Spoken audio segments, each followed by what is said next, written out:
კონსტანტინოპოლი ოდესღაც მსოფლიოს ცენტრი ალყაში მოქცეულ კუნძულს გავდა. თუმცა მის აღსასრულს მოულოდნელმა ძალამ შეუშალა ხელი.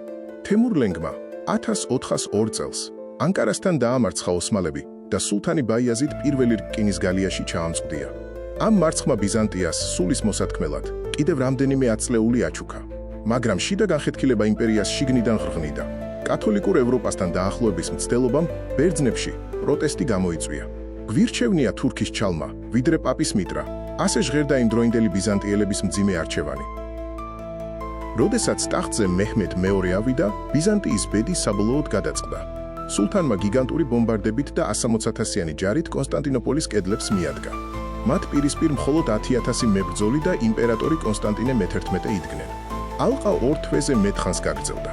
28 მაისის ღამეს ქალაქი ეკლესიების ზარების ხმამ მოიცვა. ეს იყო უკანასკნელი მოწოდება სამშობლოს დასაცავად. იმპერატორი ბრძოლის ველზე დაეცა, სასახლეზე თურქული დროშა აღიმართა. სოფლიოს უძველესმა იმპერიამ არსებობა შეწყვიტა. აია სოფიას ტაძარი მეჩეთად იქცა, ხოლო ქალაქს სტამბოლი ეწოდა. გამოგვიწერე და მოემზადე ეროვნული გამოცდებისთვის.